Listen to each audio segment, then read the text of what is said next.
예루살렘과 유다 지방에 사는 유다인 형제들이 이집트에 사는 유다 형제들에게 인사드리며 참 평화를 빕니다. 하느님께서 여러분에게 선을 베풀어 주시고 당신의 충실한 종들인 아브라함과 이사학과 야곱과 맺으신 당신의 계약을 기억해 주시기를 바랍니다. 또한 여러분 모두에게 당신을 섬기고 큰 정성과 기꺼운 영으로 당신의 뜻을 실천하려는 마음을 주시기를 바라며 당신의 율법과 계명에 여러분의 마음을 열어주시고 평화를 이루어 주시기를 빕니다.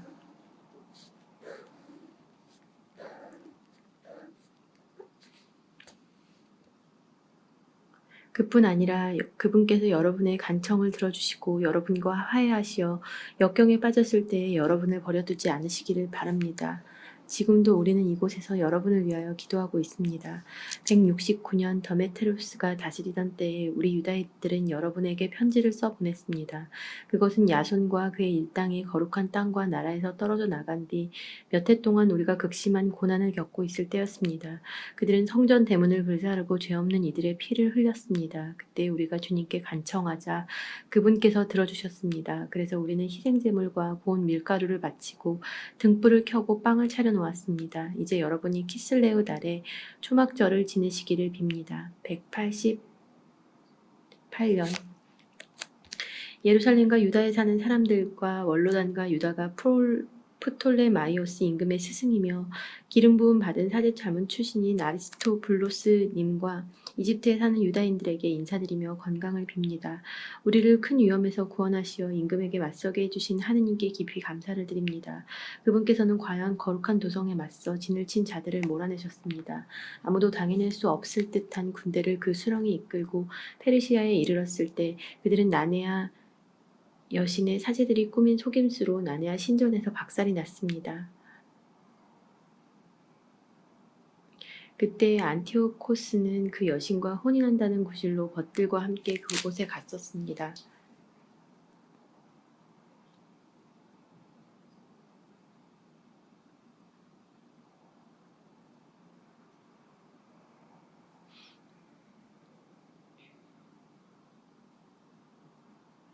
그는 혼인 지창금 명목으로 그곳에 많은 보화를 차지하려는 것이었습니다. 나네아 신전의 사제들이 그것들을 늘어놓자 안티오코스는 부하 몇을 데리고 성소 경내로 들어갔습니다. 그가 들어서자마자 사제들이 신전 문을 잠가버렸습니다. 그리고 천장에서 비밀문을 열고 벼락처럼 돌을 내리던져 그 수령과 부하들을 쓰러뜨린 다음 사지를 찢고 머리는 잘라 밖에 있는 자들에게 내던졌습니다. 사악한 자들에게 벌을 내리신 우리 하느님께서는 모든 일에서 찬미받으소서. 우리는 키슬레우 달 25셋 날에 성전 정결 예식을 거행하려고 합니다. 그래서 이를 알려 여러분도 초막절과 불의 축제를 지내도록 하는 것이 마땅하다고 생각합니다. 그 불은 느헤미야가 성전과 제단을 세우고 희생제물을 바칠 때에 나타난 것입니다.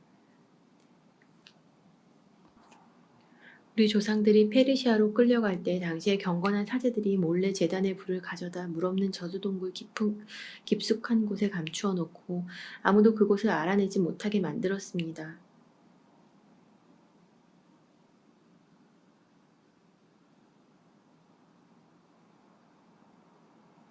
오랜 세월이 흘러 하느님께서 보시기에 알맞은 때가 되자 페르시아 임금의 명을 받고 파견된 느헤미야가 그 불을 감추어둔 사제들의 후손들을 보내어 그것을 가져오게 하였습니다. 그러나 그들이 불을 찾지 못하고 진한 액체만 있더라고 우리에게 보고하자 느헤미야는 그것을 떠오라고 분부하였습니다. 희생제물을 바칠 준비가 되었을 때 느헤미야는 사제들에게 나무와 그 위에 놓인 것에 그 액체를 뿌리라고 명령하였습니다.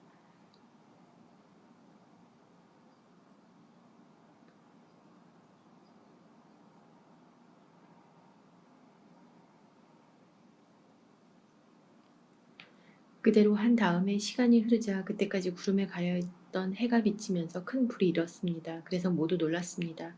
희생 제물이 타는 동안 사제들은 기도를 바쳤는데 사제들뿐 아니라 모든 이도 함께하였습니다.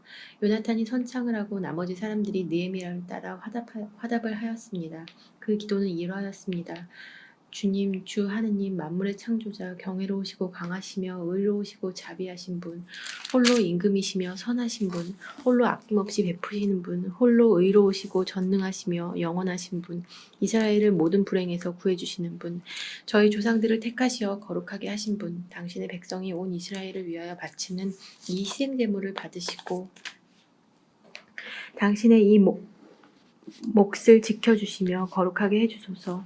흩어진 저희 결의를 한데 모으시고 이민족들 사이에서 종살이하는 이들을 해방시켜 주시며 배척받고 멸시받는 이들을 굽어보소서. 당신께서 저희 하느님이심을 이민족들이 알게 하소서. 저희를 억누르며 오만하게 의스대는 자들에게 벌을 내리소서. 모세가 말한 대로 당신 백성을 당신의 거룩한 곳에 뿌리내리게 해주소서. 흩어진 저희 결의를 한데 모으시고 이민족들 사이에서 종살이하는 이들을 해방시켜 주시며 배척받고 멸시받는 이들을 굽어보시어 당신께서 저희 하느님이심을 이민족들이 알게 해주소서. 저희를 억누르며 오만하게 의스대는 자들에게 벌을 내리소서. 모세가 말한 대로 당신의 백성을 당신의 거룩한 곳에 뿌리내리게 해주소서. 이어서 사제들이 찬미가를 불렀습니다. 희생제물이 다 탄 뒤에 느헤미야는 나머지 액체를 커다란 돌들 위에 쏟으라고 명령하였습니다. 그대로 하니 불길이 일었습니다. 그러나 제단에서 빛이 비쳐오자 그 불길은 사그라졌습니다. 이 일이 널리 알려져 유배사리로 끌려가던 사제들이 불을 숨겨놓은 곳에서 액체가 나와 느헤미야와 그 동료들이 그 액체로 희생제물을 살라바쳤다는 사실이 페르시아인들의 임금에게도 보고되었습니다. 임금은 그 일을 확인한 다음 그곳에 담을 치고 거룩한 곳으로 만들었습니다. 그러고 나서 자기가 총애하는 이들에게 거기에서 얻은 많은 수입을 나눠 주었습니다. 느헤미야와 그 동료들은 그 액체를 넵타르라고 불렀는데 그것은 정화라는 뜻입니다. 그러나 그것을 나프타라고 하는 사람들이 많습니다.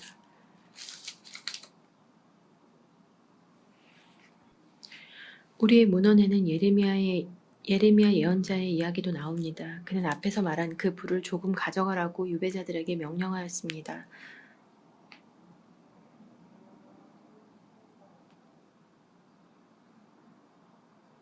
그리고 예언자는 유배자들에게 율법서를 준 다음 주님의 계명을 잊지 말고 금과 은으로 만든 우상들과 그 장식물을 보면서 생각만으로라도 현혹되지 말라고 지시하였습니다.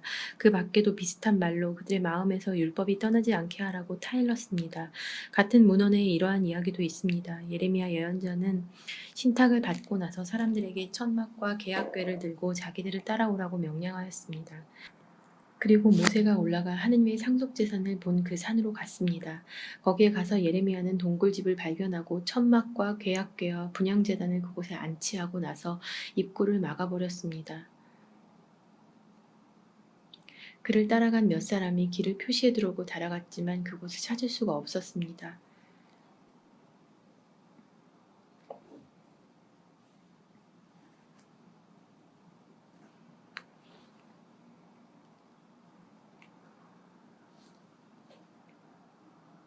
예레미야가 그것을 알고 그들을 꾸짖고 나서 이렇게 말하였습니다.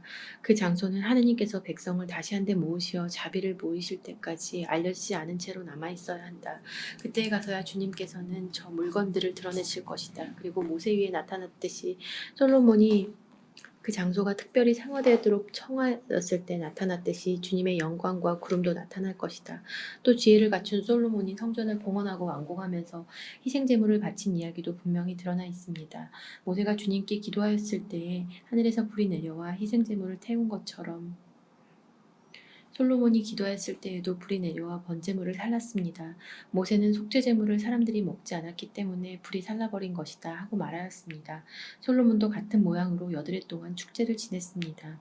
위의 문헌과 느헤미야의 회고록에는 이러한 일들과 함께 느헤미야가 도서관을 세우고 임금과 예언자들에 관한 책과 다윗의 책들 그리고 자원 예물에 관한 임금들의 편지를 모아들였다는 이야기도 나옵니다. 유다도 우리에게 닥친 전쟁 때문에 흩어진 책들을 모두 모아들였는데 그 책들이 우리에게 있습니다.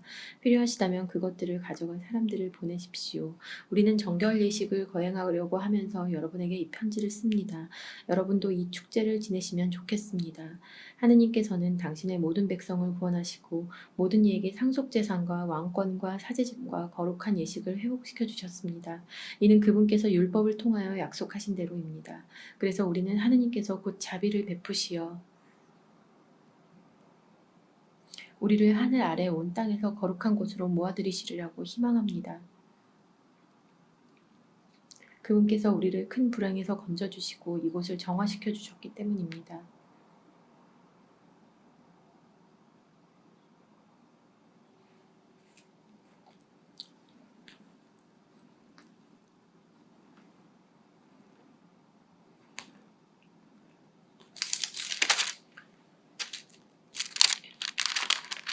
유다 마카베오와 그 형제들의 이야기, 대성전의 정화와 제단의 봉헌, 안티오코스 에피파네스와 그의 아들 에우파토르와 치른 여러 전쟁, 유다교를 위하여 용감하게 싸운 영웅들에게 하늘에서 내린 현시들, 그리고 그 덕분에 그들이 얼마 되지 않은 수로 이 땅을 전체를 차지하고 야만스러운 무리들을 몰아내어 온 세상에 이름난 성전을 되찾고 이 도성을 해방시켰으며 폐기되어 가던 법을 다시 확립한 이야기, 이렇게 주님께서 당신의 크신 자비로 그들을 대해 주신 이야기를 키레네의 야손이 5권의 책으로 펴냈다. 우리는 이것을 한 권의 책으로 요약하려고 한다. 사실 통계 숫자가 너무 많고 자료가 방대하여 이 역사 이야기에 몰입하려는 이들에게 어려움이 있으리라고 여겨 우리는 이 책을 읽으려는 이들에게 즐거움을 주고 외우려는 이들에게 편의를 주며 모든 독자에게 이익을 주는 것을 목표로 삼았다. 요약하는 고역을 맡은 우리에게 그것은 쉬운 일이 아니었다. 그 일은 땀을 쏟게 하고 잠을 빼앗아갔다. 그것은 잔치를 준비하여 손님들을 흡족하게 해주는 일이 수월하지 않은 것과도 같다. 그런데도 우리는 많은 이가 고마움을 느끼도록 이 고역을 기꺼이 받아들이고자 한다. 모든 사건의 자세한 내용은 저자에게 맡기고 우리는 줄거리를 요약하는 일에만 노력을 기울이려고 한다. 새 집을 짓는 건축가는 집 전체를 살펴야 하지만 칠하는 일과 꾸미는 일을 맡은 이는 장식에 필요한 것이 무엇인지에 주의를 기울여야 한다. 우리의 경우도 마찬가지라고 생각한다. 어떤 사건으로 들어가서 그 일을 두루 살펴보고 각 부분을 자세히 다루는 것은 원 역사가 할 일이다. 그러나 이야기를 다시 편집하는 이에게는 간결한 표현을 쓰고 사건의 세밀한 내용은 생략하는 것이 허용되어야 한다. 이상 말한 것에 덧붙일 필요 없이 이제 이야기를 시작하자. 역사를 요약한다고 하면서 그 역사의 머리말을 길게 들어놓는 것은 어리석은 일이다. 오니아스 대사제가 경건하게 살고 악을 미워한 덕분에 거룩한 도성에서는 사람들이 완전한 평화를 누리고 법을 철저히 지키며 살았다. 그때는 임금들까지도 성소를 존중하고 세상에 선물을 보내면서 성전을 영화롭게 하였다. 아시아의 임금 셀레우코스도 희생제물을 바치는 예식에 드는 모든 비용을 자기 수입에서 지불하였다. 벤야민 가문 출신으로 성전의 관리 책임자였던 시몬이라는 자가 있었는데 이 도성의 시장 운영과 관련하여 대사제와 의견 대립을 보였다. 그는 오니아스를 꺾을 수 없었으므로 그때 코윌레 시리아와 페키니아 총독으로 있던 트라세오의 아들 나폴로니우스에게 가서 예루살렘의 금고에는 엄청나게 많은 돈이 가득 차 있어 그 액수를 헤아릴 수 없는데 그 돈은 희생제물에 드는 비용이 아니므로 임금의 권한 안에 둘 수 있다고 일러 바쳤다. 아폴로니우스는 임금을 만나 자기가 들은 대로 그 돈에 관하여 이야기하였다. 임금은 행정을 책임진 헬리오도로스를 뽑아 파견하며 앞에서 말한 그 돈을 가져오라고 명령하였다.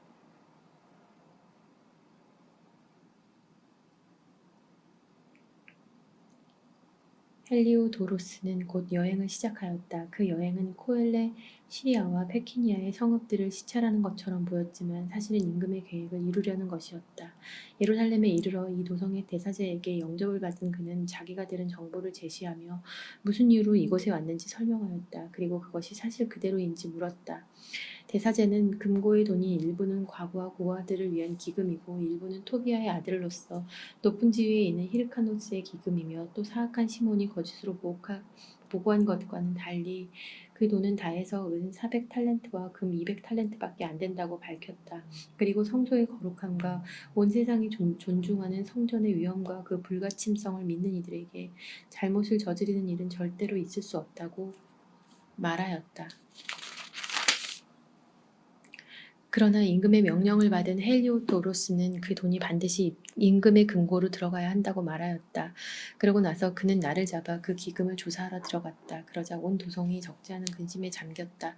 사제들은 사제 옷을 입고 제단 앞에 엎드려서 하늘을 향하여 그 기금에 관한 법을 내리신 분께 돈을 맡긴 이들을 위하여 그 기금을 안전하게 지켜주십사고 간청하였다. 대사제의 모습을 보는 이마다 마음이 괴로웠으니 표정과 안색의 변화가 영혼의 근심을 드러냈기 때문이다. 공포에 사로잡힌 그는 몸을 부들부들 떨며 자기를 바라보는 이들에게 마음의 고통을 그대로 드러내었다. 사람들도 무리를 지어 집 밖으로 뛰어나와 함께 탄원하였다. 성소가 곧 모독을 당하려고 하였기 때문이다. 젖가슴 밑으로 자루옷을 두른 여자들이 길을 메웠다. 집안에 갇혀있던 처녀들은 더러는 성문으로 더러는 성벽으로 함께 뛰어가고 또 더러는 창문으로 내다보며 모두 손을 하늘로 들고 탄원 기도를 바쳤다. 군중이 온통 뒤섞여 엎드려 있는 광경과 큰 근심에 잠겨 불안에 떨고 있는 대사제의 모습은 애처로웠다. 그들은 돈을 맡긴 이들을 위하여 그것을 안전하고 온전하게 지켜주십사고 전능하신 주님께 간청하였다. 한편 헬리오도로스는 결정된 대로 실행하려고 하였다. 헬리오도로스가 호리병들과 함께 금고에 다가갔을 때 영들과 모든 권세의 지배자께서 장엄한 현현이 이루어지게 하셨다. 그래서 그와 함께 당돌하게 들어선 자들이 이 하나님의 힘에 놀라 넋을 잃고 겁에 질려버렸다. 휘황찬란하게 무장한 말이 무시무시한 기사를 태우고 그들에게 나타났던 것이다. 그 말은 헬리오도로스에게 맹렬히 돌진하여 앞발로 그를 공격하였다. 그 말을 타고 나타난 기사는 황금 갑옷을 입고 있었다. 그리고 다른 두 젊은이도 나타났는데 그들은 아주 건장하고 출중한 미남이었으며 눈부신 옷을 입고 있었다. 그들은 헬리오도로스 양쪽에 한 사람씩 서서 채찍으로 그를 쉴 새 없이 때려 그에게 많은 상처를 입혔다.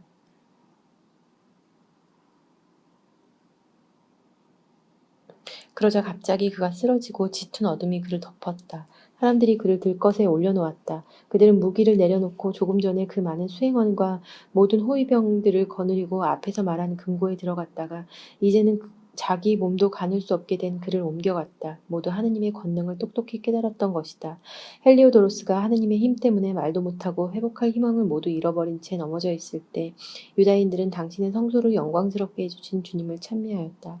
그리하여 조금 전까지만 해도 공포와 혼란으로 가득하였던 성전은 전능하신 주님의 현현 덕분에 기쁨과 즐거움으로 가득 차게 되었다. 그러자 헬리오도로스의 동료 몇이 급히 오니아스에게 가서 거의 마지막 숨을 넘기며 죽어가는 그의 목숨을 살려주시도록 지극히 높으신 분께 간청하여 달라고 부탁하였다. 대사제는 유다인들이 헬리오도로스에게 무슨 악랄한 짓을 한 것으로 임금이 생각할까 두려워 그 사람의 회복을 위하여 희생 제물을 바쳤다. 대사제가 속죄제물을 드릴 때 그 젊은이들이 똑같은 옷을 입고 헬리오도로스에게 다시 나타나 그 앞에서 말하였다. 오니아스 대사제에게 깊이 감사하여라. 주님께서 그를 보아 내 목숨을 살려주셨다.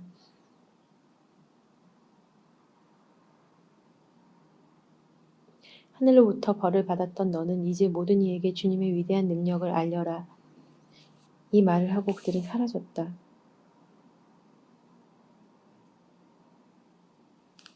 헬리오도로스는 주님께 희생제물을 바치고 목숨을 살려주신 그분께 장엄한 서원을 한 다음 오니아스와 작별하고 나서 군대를 이끌고 임금에게 돌아갔다.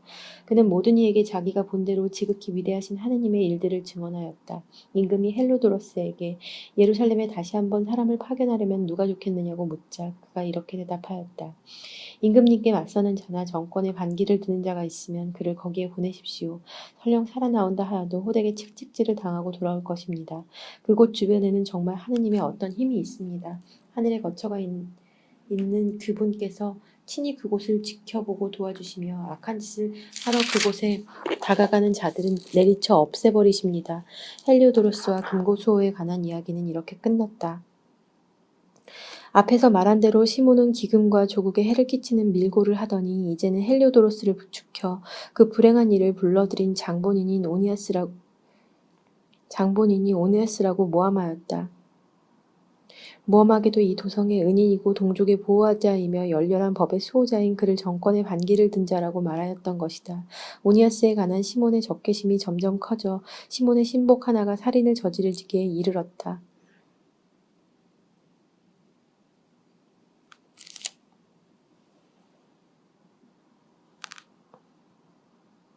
오니아스는 분쟁이 심각해지고 메테는 메테스테우스의 아들이며 코일의 시리와와 페키니아 총독인 아폴로니우스가 시몬의 사악함을 부추기고 있는 것을 보고 임금을 찾아갔다. 이는 자기 동족을 고발하기 위해서가 아니라 공적으로든 사적으로든 온 백성의 안녕을 소호하기 위해서였다. 그는 임금이 관심을 기울이지 않으면 이 지방 행정이 평화롭게 이루어질 수 없으며 시몬은 어리석은 짓을 그만두지 않을 것이라고 보았던 것이다. 셀레우코스가 생을 마감하고 에피파네스라고 하는 안티오코스가 왕자를 이어받았을 때 오니아스의 동생 야손이 부정한 방법으로 대사제직을 차지하였다. 야손은 임금을 아련하는 자리에서 은 360탈렌트와 또 다른 수입에서 80탈렌트를 바치겠다고 약속하였다. 그것에 덧붙여 자기의 권한으로 체육관과 청년학교를 설립하고 예루살렘 주민들을 안티오키아 시민으로 등록하도록 임금이 승낙해준다면 150탈렌트를 더 바치겠다고 언약하였다. 임금의 허락을 받은 야손은 그 직위에 오르자마자 동족의 생활 방식을 그리스식으로 바꾸었다. 그는 유다인들이 에우폴레모스의 아버지 요한을 통하여 다른 임금들에게서 얻은 특전들을 폐기시켰다. 요한은 전에 로마인들과 우호동맹을 맺기 위하여 사신으로 갔던 사람이다. 야손은 법에 맞는 생활 양식을 없애버리고 법에 어긋나는 새 관습들을 끌어들였다.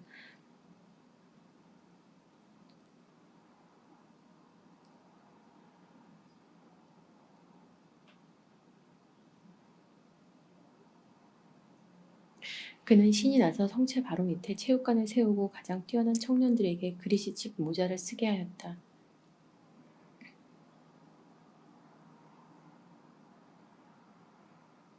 이렇게 사악한 사이비 대사제 야손의 극심한 폐륜으로 그리스화와 이국 풍습의 도입이 극에 달하였다. 그리하여 사제들은 제단에서 봉사하는 일에 열성이 없어져 성전을 경시하고 희생제물을 바치는 일을 소홀히 하였다. 징이 울리기가 바쁘게 그들은 레슬링 경기장으로 달려가 법에 어긋나는 경기에 참여하였다. 그들은 이렇게 조상들이 명예롭게 여긴 것을 멸시하고 그리스인들이 영광스럽게 여기는 것을 가장 훌륭하다고 생각하였다. 바로 그 때문에 무서운 재앙이 그들에게 닥쳤다. 그들이 그리스인들의 생활 풍습을 열심히 따르고 모든 면에서 저들과 같아지려 하였지만 그리스인들은 그들을 적대시하고 억압하였던 것이다. 사실 하느님의 법을 무시하는 것은 가벼운 일이 아니다. 다음 시대가 그 사실을 밝혀줄 것이다. 매 해마다 타로에서 열리는 경기에 임금이 참관하였는데 비열한 야손은 예루살렘의 안티오키아 시민들을 대표하는 사절들을 뽑아 파견하면서 헤라클레스 신에게 희생제물을 바칠 비용으로 은 300 드라크마도 가져가게 하였다.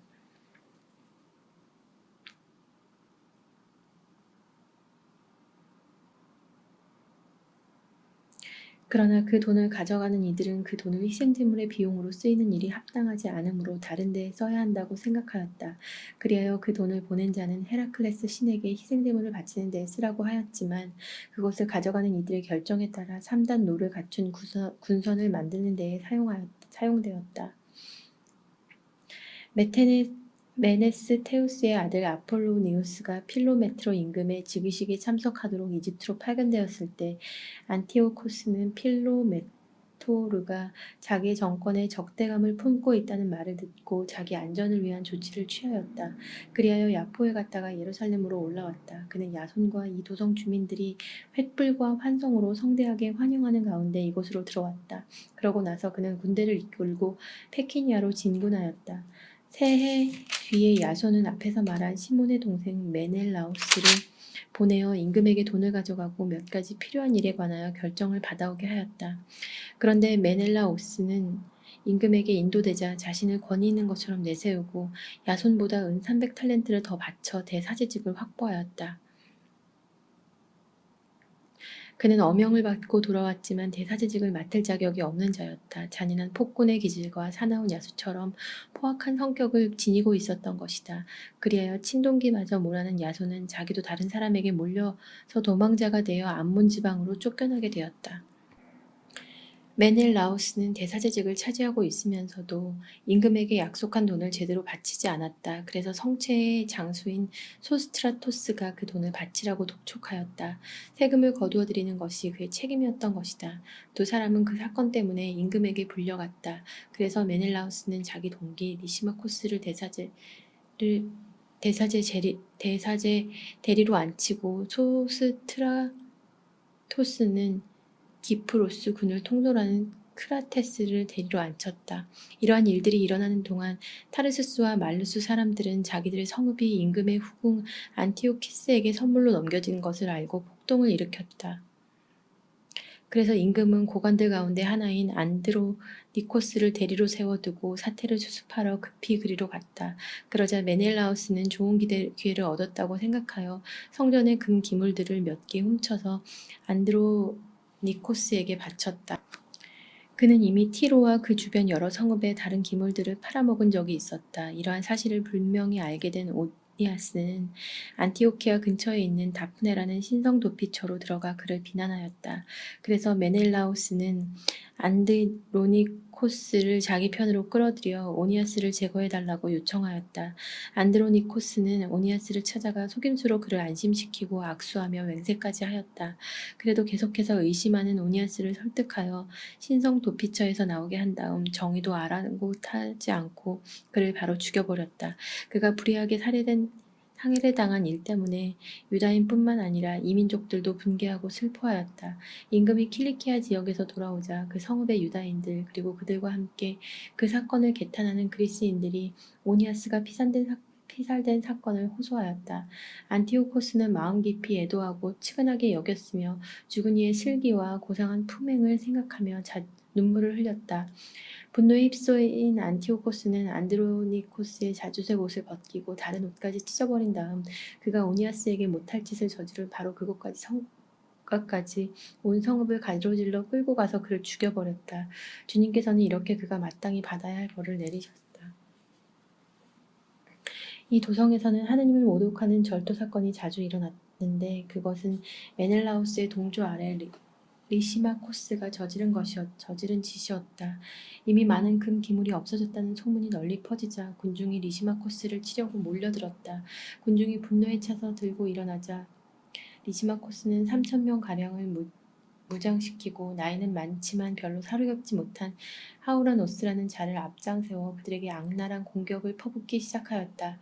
그러자 그들은 리시마코스가 공격해오는 것을 알고서 어떤 이들은 돌을 짚고 어떤 이들은 몽둥이를 들고 또 어떤 이들은 곁에 있는 재를 움켜쥐고 리시마코스의 부하들에게 닥치는 대로 마구 던졌다.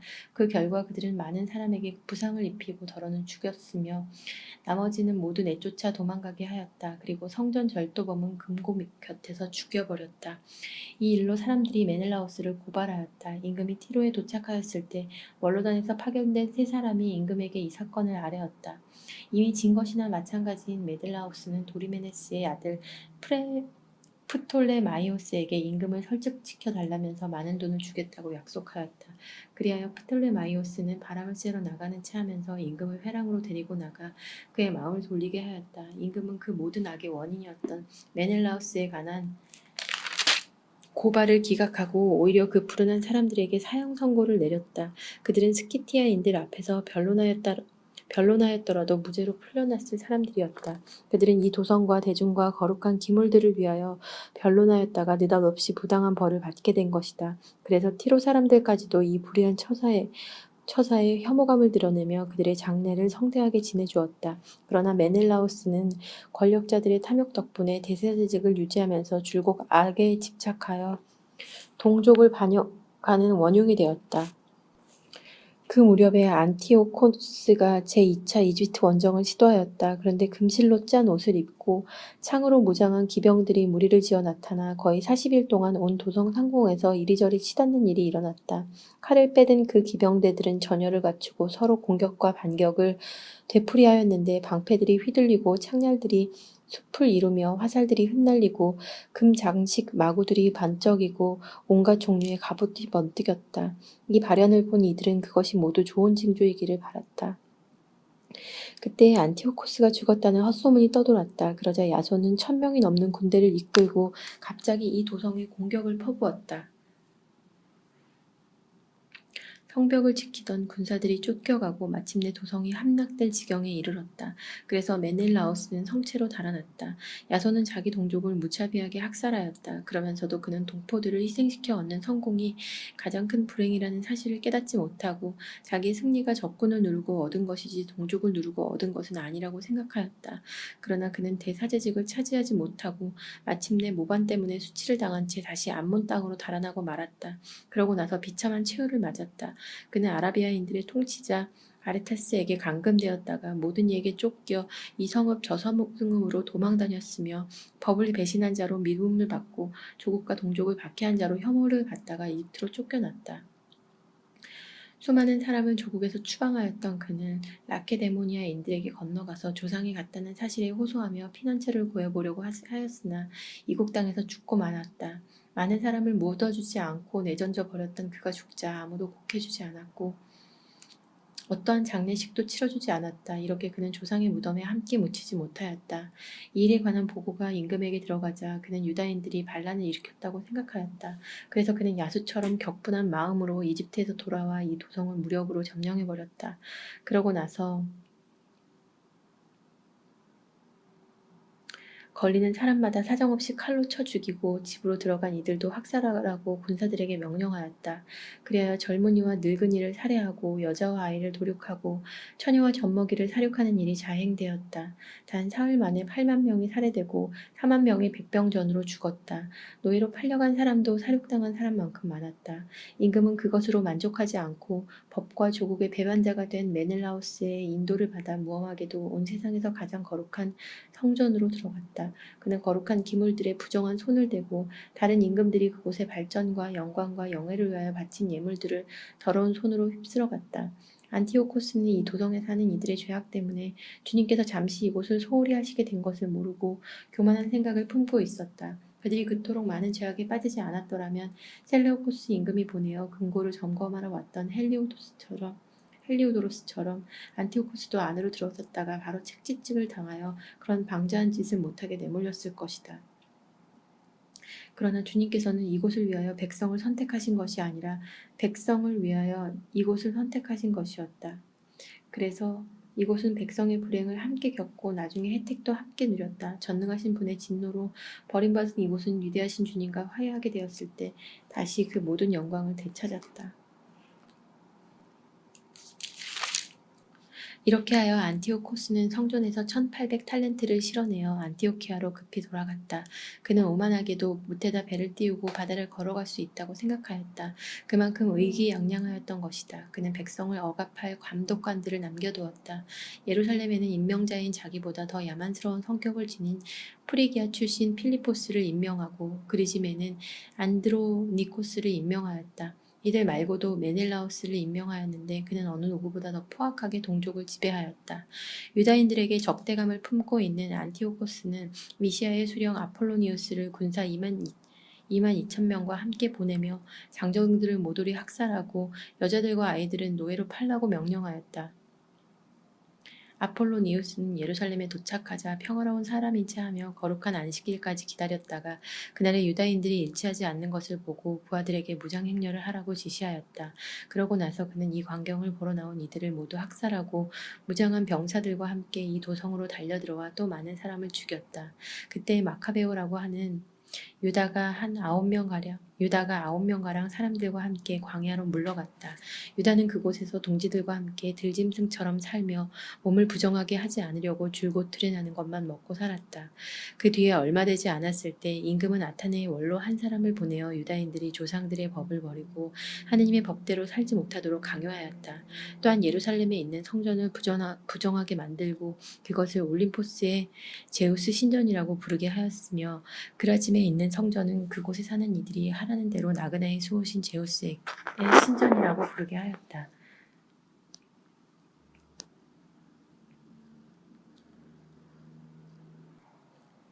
이렇게 악은 혹독하고 극도로 가혹하게 맹위를 떨쳤다. 성전은 이민족들의 방탕과 향락으로 가득 찼다. 그들은 성전 경내에서 창녀들과 놀아나고 여자들과 잠자리를 같이 하였다. 그리고 부당한 것들을 끌어들였다. 제단은 법으로 금지된 부정한 것들로 가득 찼다.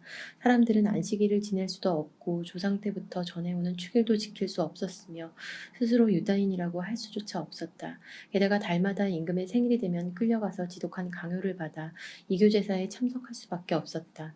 또 디오니소스 축일이 되면 담쟁이 덕글로 엮은 관을 쓰고 디오니소스를 찬양하는 행렬을 하도록 강요받았다. 프톨레마이스의 시민들의 제안으로 이웃 그리스 성읍에도 칙령이 반포되었다. 그 칙령은 유다인들을 탄압하는 똑같은 정책을 써서 이교 제사에 참여하게 하고 관습을 그리스식으로 바꾸기를 거부하는 이들을 죽이라는 것이었다. 그래서 환난이 닥친 것을 누구나 알게 되었다. 어떤 여자 둘은 아들에게 할례를 베풀었다고 해서 끌려나왔다. 그 여자들은 아기를 가슴에 매단 채 성읍 이곳저곳으로 끌려다니다가 성벽 위에서 아래로 내던져졌다. 다른 이들은 근처 동굴에 모여서 7째 날을 지내다가 필리포스에게 고발되어 한꺼번에 화형을 당하였다. 그들은 성스러운 나를 존중하여 자신들을 방어하는 일조차 삼갔던 것이다.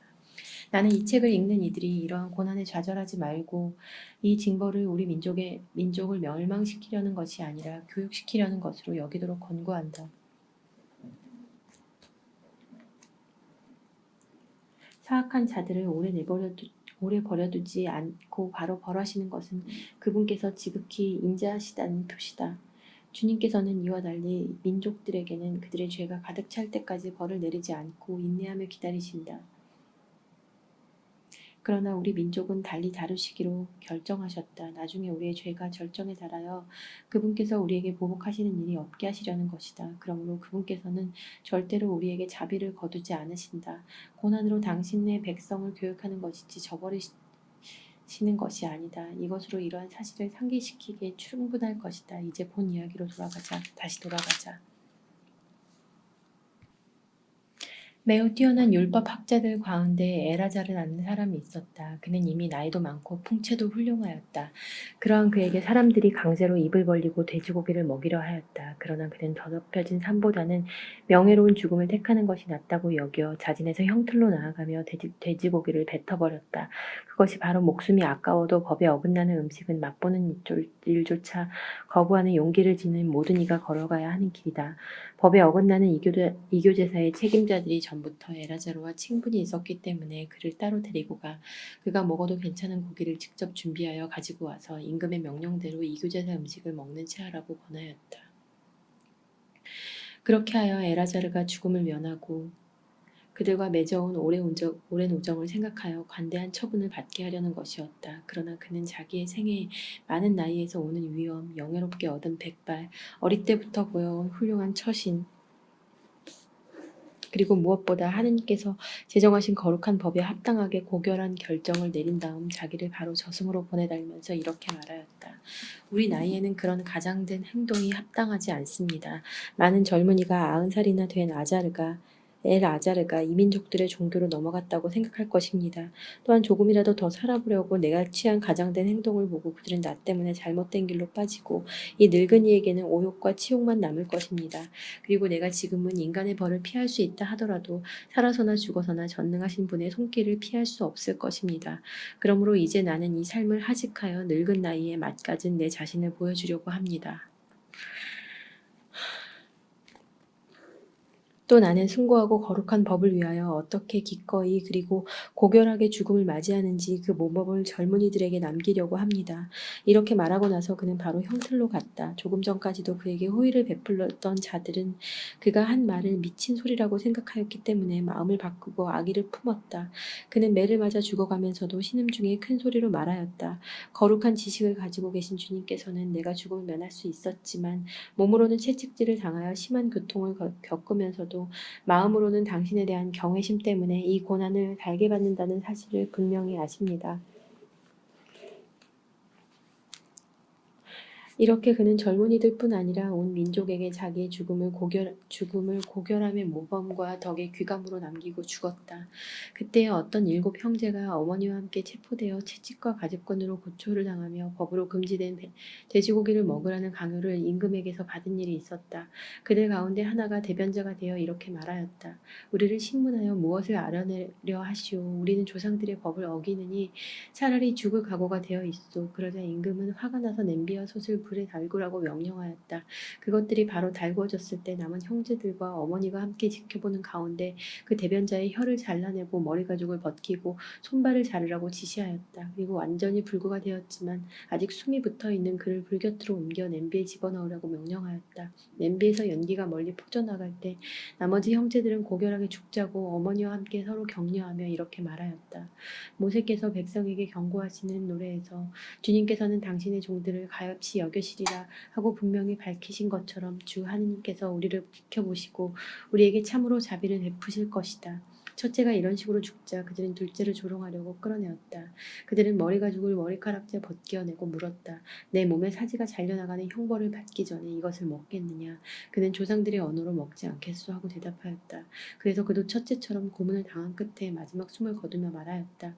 이 사악한 인간, 당신은 우리를 이승에서 몰아냈지만 온 세상의 임금님께서는 당신의 법을 위하여 죽은 우리를 일으키시어 영원한 생명을 누리게 하실 것이오. 그 다음에는 셋째가 조롱을 당하였다. 그는 혀를 내밀라는 말을 듣자 바로 혀를 내밀고 손까지 용감하게 내뻗으며 고결하게 말하였다. 이 지체들을 하늘에서 받았지만 그분의 법을 위해서라면 나는 이것들도 하찮게 여기오. 그러나 그분에게서 다시 받으리라고 희망하오. 그러자 임금은 물론 그와 함께 있던 자들까지 고통을 아무것도 아닌 것으로 여기는 그 젊은이들의 기계에 놀랐다. 셋째가 죽은 다음에 그들은 넷째도 같은 식으로 괴롭히며 고문하였다. 그는 죽는 순간이 되자 이렇게 말하였다. 하느님께서 다시 일으켜 주시리라는 희망을 간직하고 사람들의 손에 죽는 것이 더 낫소. 그러나 당신은 부활하여 생명을 누릴 가망이 없소.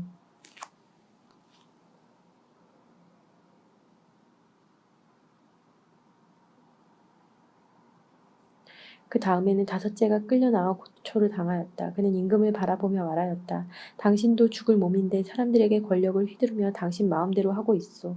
그러나 우리 민족이 하느님께 버림받았다고 생각하지는 마시오.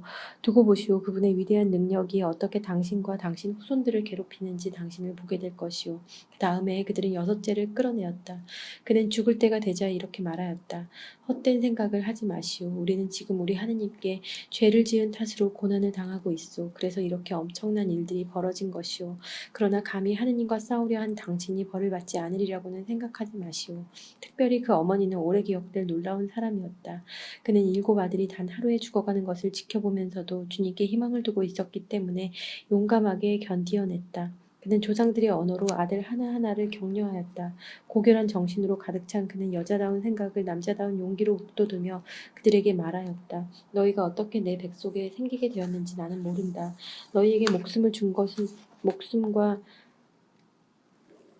생명을 준 것은 내가 아니며 너희 몸의 각 부분을 제자리에 붙여준 것도 내가 아니었다. 그러므로 사람이 생겨날 때에 그를 빚어내시고 만물이 생겨날 때에 그것을 마련해내신 온 세상의 창조주께서 자비로이 너희에게 목숨과 생명을 다시 주실 것이다. 너희가 지금 그분의 법을 위하여 너희 자신을 하찮게 여겼기 때문이다.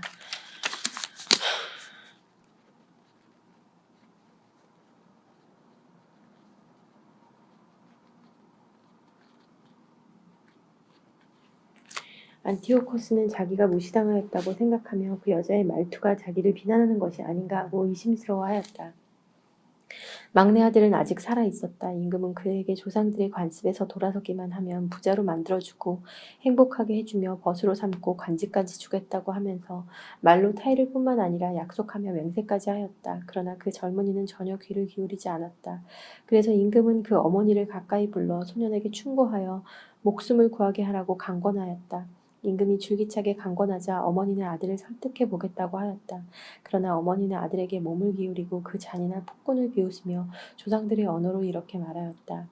아들아, 나를 불쌍히 여겨다오. 나는 9달 동안 너를 배 속에 품고 다녔고 너에게 3해 동안 젖을 먹였으며 내가 이 나이에 이르도록 기르고 키우고 보살펴 왔다.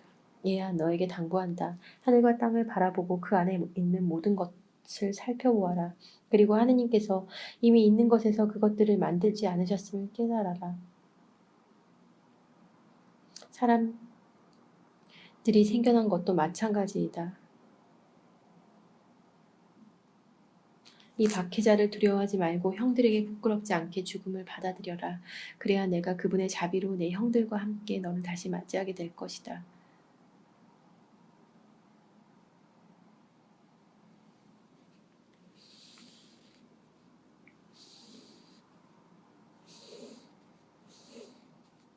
어머니가 말을 마치기도 전에 젊은이가 말하였다. 당신들은 무엇을 기다리는 것이오? 나는 임금의 명령에 복종하지 않겠소. 히브리인들을 거슬러 온갖 불행을 꾸며낸 당신은 결코 하느님의 손에서 벗어나지 못할 것이오. 우리는 우리의 죄 때문에 고난을 당하고 있소. 살아계신 주님께서는 꾸짖고 가르치시려고 우리에게 잠시 화를 내시지만 당신의 종들과 다시 화해하실 것이오. 그러나 당신은 악랄하고 모든 사람 가운데 가장 더러운 자요. 그러니 하늘의 자녀들을 치려고 손을 들고 헛된 희망에 부풀어 공연히 우쭐대지 마시오. 당신은 모든 것을 지켜보시는 전능하신 하느님의 심판에서 벗어난 것이 아니오. 우리 형제들은 잠시 고통을 겪고 나서 하느님의 계약 덕분에 영원한 생명을 누리게 되었소. 그러나 당신은 주님의 심판을 받아 그 교만에 마땅한 벌을 짊어질 것이오. 나는 형들과 마찬가지로 조상들의 법을 위하여 목숨도 내놓았소. 그러면서 하느님께서 우리 민족에게는 어서 자비를 베푸시고 당신에게는 시련과 재앙을 내리시어 그분만이 하느님이심을 고백하게 해주시기를 간청하오. 또한 우리 온 민족에게 정당하게 내렸던 전능하신 분의 분노가 나와 내 형제들을 통하여 끝나기를 간청하고 있소. 화가 치밀어 오른 임금은 다른 어느 형제보다 그를 더 지독하게 다루었다. 모욕에 찬 그의 말에 격분하였던 것이다. 그리하여 그는 주님을 온전히 신뢰하며 더럽혀지지 않은 채 죽어갔다. 마지막으로 그 어머니도 아들들의 뒤를 이어 죽었다.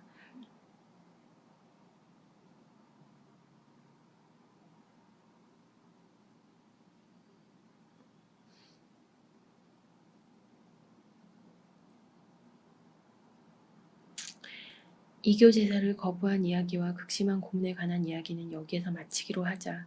마카베오라고 하는 유다와 그의 동지들은 여러 마을에 몰래 들어가 친족들을 불러내고 유다교에 충실하게 살아온 이들을 소집하여 6,000명가량 모았다. 그들은 모든 사람에게 억압당하는 이 백성을 굽어보시고 사악한 사람들에게 더럽혀진 성전을 가엾이 여겨주십사고 주님께 간청하였다. 또한 파괴되어 거의 무너져가는 이 도성에 자비를 베푸시고 죽은 이들의 피가 당신께 하소연하는 소리를 들어주시며 무죄한 아기들이 당한 무도한 학살과 당신의 이름이 받은 모독을 기억하시고 악에 대한 당신의 혐오감을 드러내시기를 간청하였다.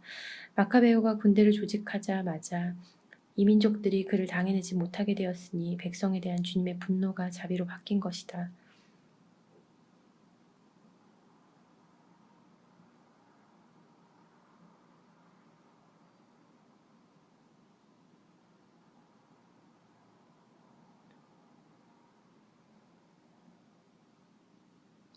그는 성읍과 마을들을 급습하여 불을 지르고 요충지들을 차지하였으며 적지 않은 적군을 패주시켰다.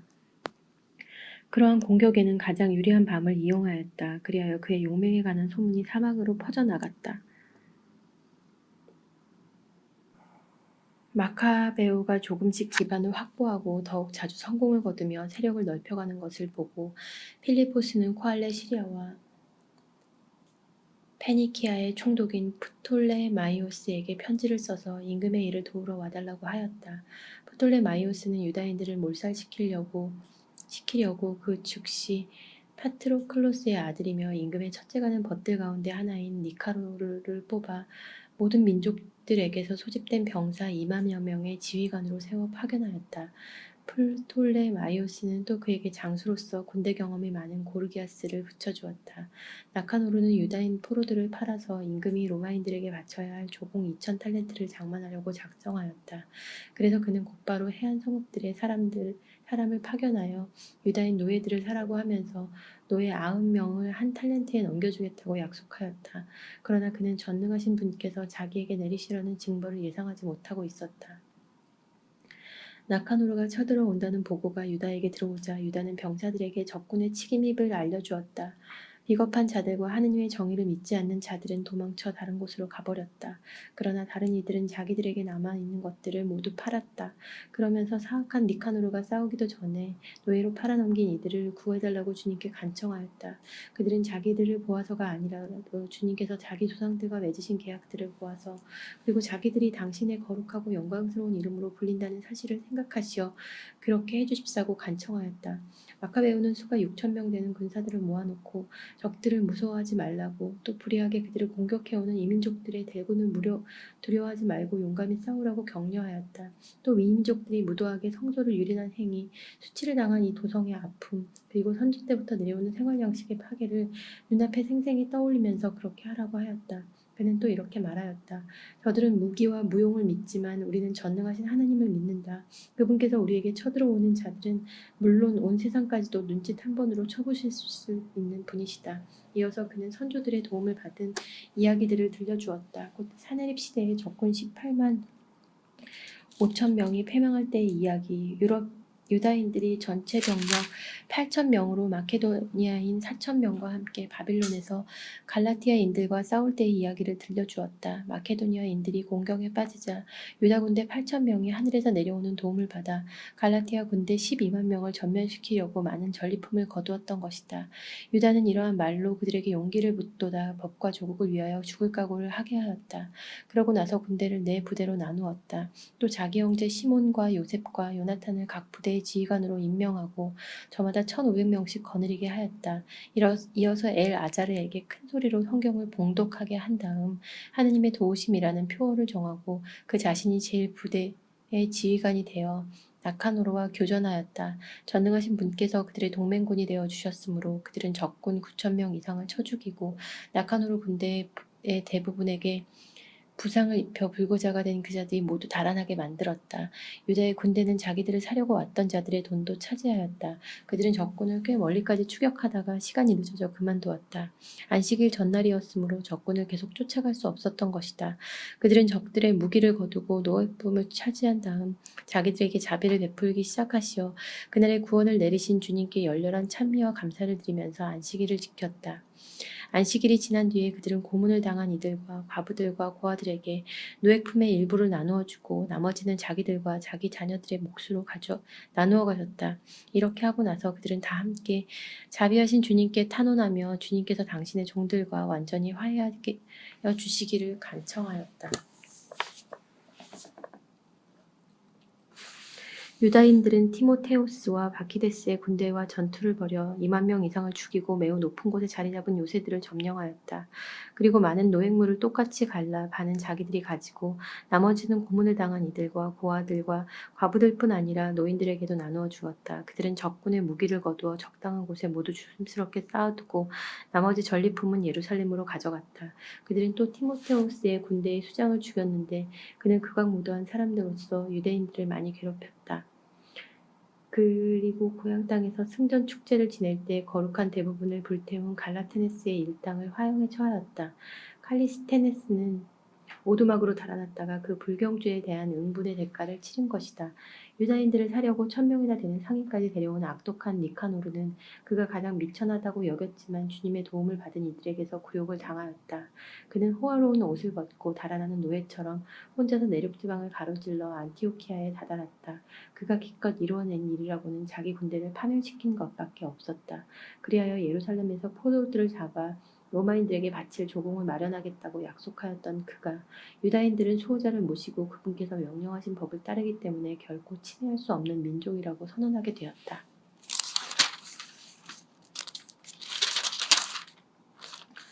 그 무렵 안티오코스는 불명의스럽게 페르시아 지방에서 철수하게 되었다. 그는 페르세폴리스라는 곳으로 들어가 신전을 약탈하고 그 성읍을 장악하려고 하였다. 그러나 사람들이 일어나 무기를 들고 대항하자 안티오코스는 주민들에게 쫓겨 수치스러운 태각을 할 수밖에 없었다. 그가 엑바타나에 있을 때 나카노르와 테모테오스의 군대에 일어난 일이 보고되었다. 화가 치밀어 오는 옳은 그는 자기를 폐주시킨 자들에게 받은 피해에 대한 화풀이를 유다인들에게 하리라고 생각하였다. 그래서 목적지에 이를 때까지 쉬지 말고 병거를 몰라고 병거병에게 지시하였다.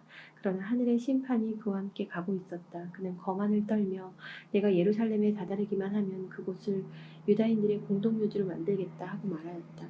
그러나 모든 것을 보시는 주 이스라엘의 하느님께서 보이지 않는 치명타를 그에게 가하셨다. 그 말을 끝내자마자 그는 내장에 극심한 통증을 느끼고 지독한 고통을 겪게 되었다. 괴이한 형벌을 수없이 가하여 다른 이들의 내장에 고통을 준 그에게 그것은 너무나 당연한 일이었다. 그러나 그는 오만함을 조금도 버리지 않고 오히려 더욱 거만해져서 유다인들에게 불같이 화를 내며 더 빨리 가라고 지시하였다. 그러다가 내달리는 병거에서 떨어지고 말았다. 너무 세게 떨어져 몸의 뼈마디가 모두 어긋났다. 조금 전까지 초인적 교만으로 바다 물결에 명령할 수 있다고 여기고 산들의 높이를 잴 수 있다고 생각하던 그가 이제는 땅바닥에 떨어져 들것에 실려가게 되었다. 그리하여 하느님의 능력이 모든 이에게 밝히 드러나게 되었다. 이 사악한 자의 눈에서는 구더기들이 기어나오고 극심한 고통 속에서도 살아있기는 하지만 살은 썩어 문드러져 갔다. 그 썩는 냄새가 온 군대를 참을 수 없게 만들었다. 얼마 전까지만 해도 하늘의 별까지 딸 수 있다고 여기던 그였지만 이제는 냄새 때문에 아무도 그를 옮길 수조차 없게 된 것이다. 마침내 기가 꺾인 그는 거만함을 거의 다 버리고 하느님의 채찍질로 점점 심해지는 고통 속에서 깨달음을 얻기 시작하였다. 자기도 제 몸에서 나는 냄새를 더 이상 견딜 수 없게 되자 이렇게 말하였다. 하느님께 복종하는 것이 옳은 일이다. 죽을 수밖에 없는 존재가 자기를 하느님과 동격으로 여겨서는 안 된다. 그리고 더러운 자는 자기에게 자비를 베푸실 리 없는 주님께 맹세하며 자기가 빨리 가서 무너뜨려 공동묘지로 만들어버리겠다고 한 거룩한 도성의 자유를 선포하고 묻어줄 가치조차 없다고 여겨 아이들과 함께 들짐승과 새들의 먹이로 던져버리겠다고 하던 유다인들을 모두 아테네인들과 똑같이 대우하고 전에 자기가 노력질하였던 거룩한 성전은 가장 좋은 예물로 꾸미고 모든 거룩한 기물을 몇 곱절 되돌려주며 희생제물을 마련하는 비용을 자기 수입에서 지불하고 그뿐만 아니라 자신도 유다인이 되어 사람이 사는 곳이면 어디나 가서 하느님의 권능을 선포하겠다고 하였다. 그러나 하느님의 의로운 심판이 그에게 내려 고통이 조금도 그치지 않자 그는 희망을 포기하고 유다인들에게 아래와 같은 한원 형식의 편지를 썼다. 그 내용은 이러하다. 임금이며 장수인 안티오코스가 훌륭한 유다 시민들에게 따뜻한 인사를 보내며 건강과 번영을 빕니다. 여러분과 여러분의 자녀들이 잘 지내고 여러분의 일이 뜻대로 이루어지고 있으면 하늘에 희망을 두는 나로서는 하느님께 크게 감사할 따름입니다. 나는 지금 병상에 누워 여러분이 나에게 보여준 호의를 애정어린 마음으로 회상하고 있습니다. 나는 페르시아 지방에서 돌아오는 길에 몹쓸병에 걸렸습니다. 그래서 나는 모든 일을 위한 공공의 안전을 생각해야 할 필요를 느꼈습니다. 나는 이 병에서 회복되리라는 큰 희망을 가지고 있기 때문에 나의 처지에 절망하지 않습니다. 나는 부원께서 저 위쪽 지방으로 원정을 가실 때에 후계자를 지명하시는 것을 보았습니다. 그것은 예기치 못한 사태가 일어나거나 불길한 소식이 전해졌을 때 나라의 백성들이 누구에게 국사가 맡겨졌는지를 알고서 동요하지 않게 하려는 것이었습니다. 그뿐만 아니라 나는 인접한 나라의 통치자들과 내 왕국의 이웃들이 기회를 엿보면서 무슨 일이 일어나기를 기다리고 있다는 것을 알고 있기에 저 위쪽 지역으로 서둘러 떠날 때에 내 아들 안티오코스를 왕위 계승자로 임명하였습니다. 나는 그를 여러분 대타수에게 자주 맡기고 부탁한 바 있습니다. 그리고 여기에 쓴 내용을 내 아들에게도 써보냈습니다. 이제 나는 여러분에게 부탁하고 간청합니다. 여러분이 공적으로나 사적으로 받은 혜택을 기억하시고 여러분 모두 지금의 호의를 나와 내 아들에게 계속해서 보여주십시오. 그가 내 정책을 이어받아 여러분을 친절하고 간대하게 대하여 줄 것으로 나는 확신합니다. 이렇게 하여 살인자이며 신성 모독자인 그는 다른 이들에게 가한 것과 같은 극도의 고통을 겪으며 이국의 산속에서 매우 비참한 죽음으로 삶을 마쳤다. 그의 죽음은 그의 친구 필리포스가 거두어갔다. 그런데 필리포스는 그의 아들 안티오코스를 두려워하여 이집트로 프롤레마이오스 필로메트에게 갔다. 마카베오와 그의 군사들은 주님의 인도를 받아 성전과 도성을 탈환하고 이민족들이 광장에 만들어 놓은 제단들과 성역들을 헐어버렸다. 그리고 나서 성전을 정화하고 다른 제단을 쌓은 다음 부싯돌로 불을 피워 그 불로 이틀 만에 희생제물을 바쳤으며 향을 피우고 등불을 켜고 제사방을 차려놓았다. 그렇게 하고 나서 그들은 땅에 엎드려 주님께 다시는 그러한 환난을 겪지 않게 해주십사고 간청하였다.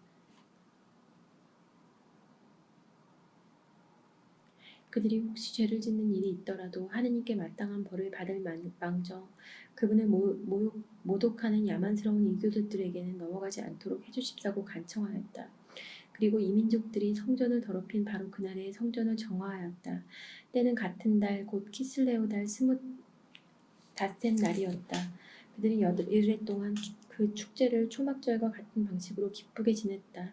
그러면서 얼마 전까지만 하여도 자기들이 이 초막 축제 동안 산과 동굴에서 들짐승처럼 살던 일을 기억하였다. 그렇게 하여 그들은 나뭇잎으로 장식한 지팡이와 아름다운 나뭇가지와 야자나무 가지를 들고서 당신의 거처를 정화하도록 잘 이끌어주신 그분께 찬미가를 올렸다.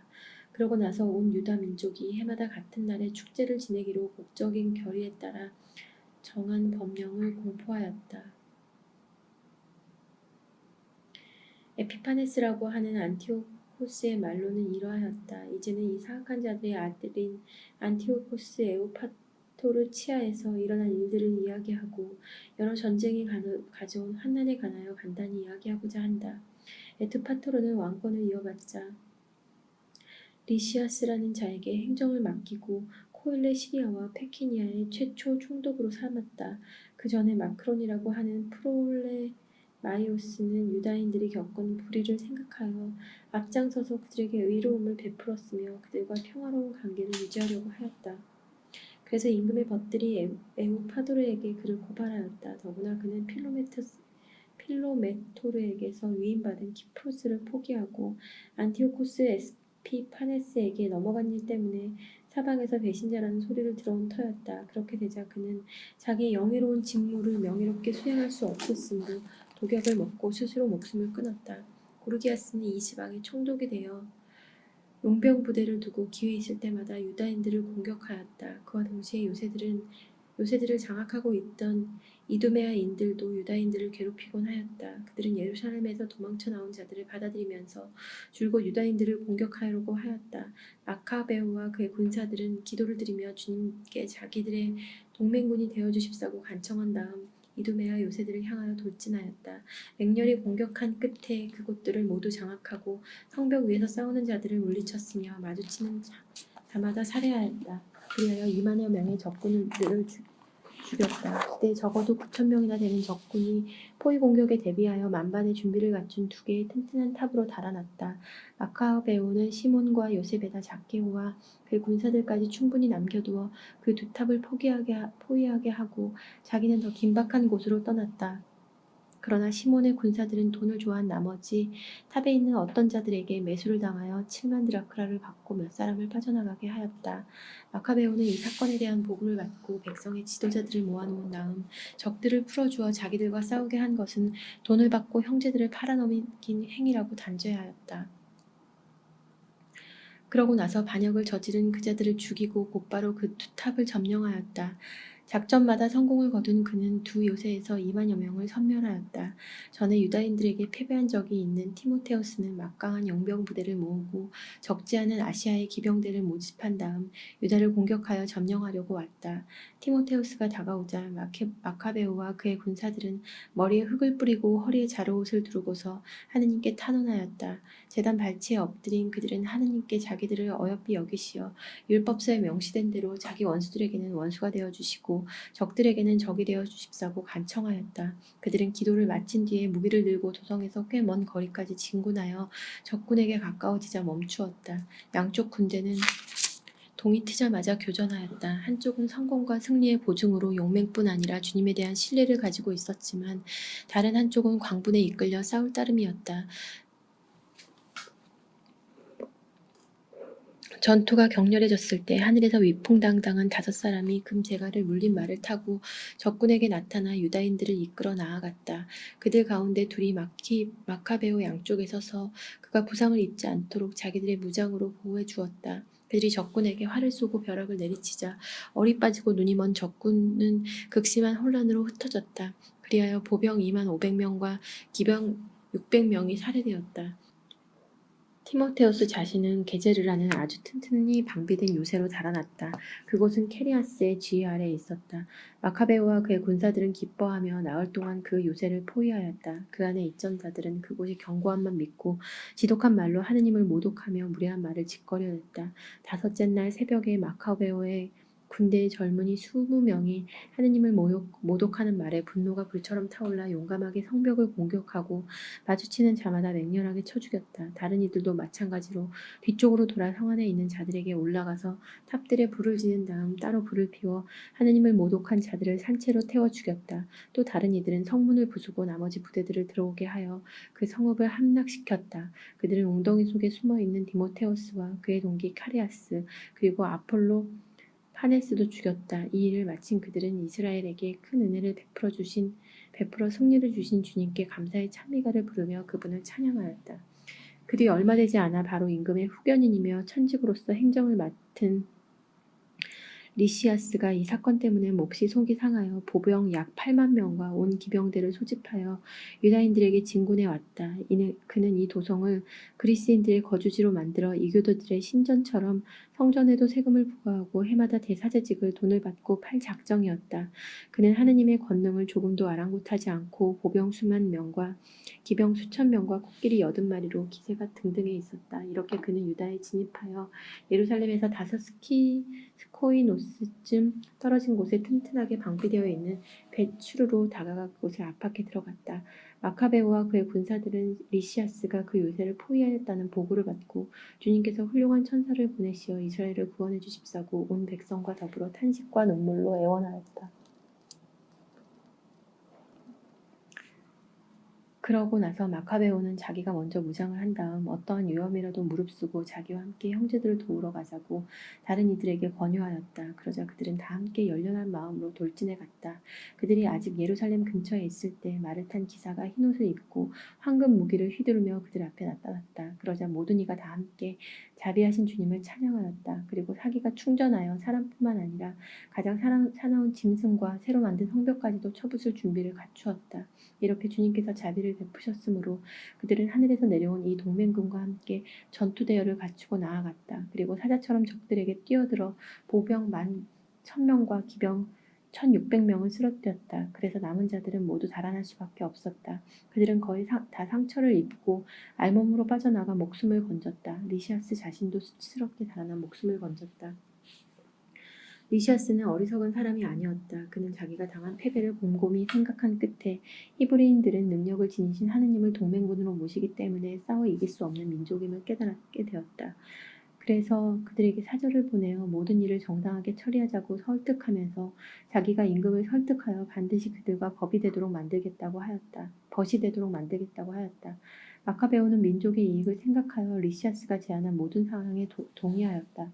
마카베오가 유다인들에게 관하여 리시아스에게 문서로 요구한 것을 임금이 모두 승인하였기 때문이다.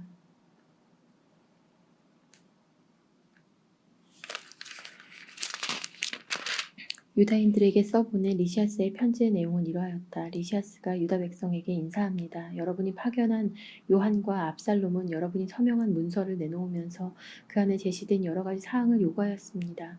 그래서 나는 임금님께 올려야 할 사항을 모두 알려드렸고 임금님께서는 가능한 것은 무엇이나 다 승인하셨습니다. 여러분이 이 정부에 계속 호의를 보이면 나도 앞으로 여러분의 복지를 위하여 노력하겠습니다.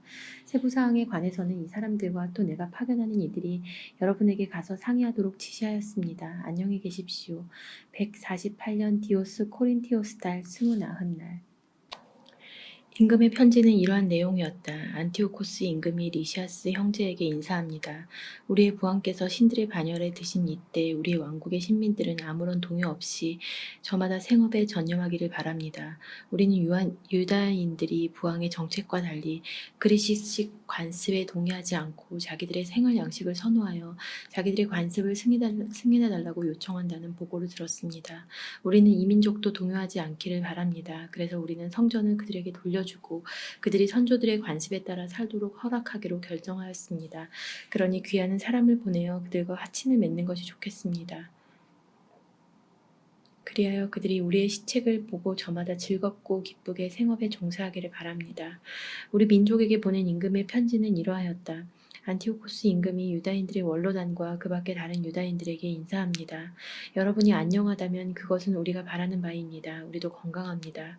메넬라우스는 여러분이 고향에 돌아가 자기 생업에 종사하기를 바란다고 우리에게 알려주었습니다.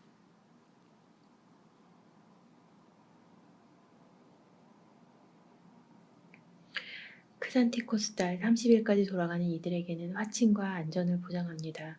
유다인들은 전과 같이 고유한 음식 규정과 율법을 지켜도 됩니다. 또한 모르고 저지른 잘못 때문에 그들 가운데 누구도 어떠한 형태로든 고초를 겪지 않을 것입니다. 나는 여러분을 격려하고 메넬라우스를 보냅니다. 안녕히 계십시오. 148년 크산티코스 달 15째 날 로마인들도 이러한 편지를 유다인들에게 보냈다. 로마의 사절 퀸투스 멤비우스와 티투스 마니우스가 유다 백성에게 인사합니다. 임금의 친족인 리시아스가 여러분에게 승인해준 사항들에 우리도 동의합니다.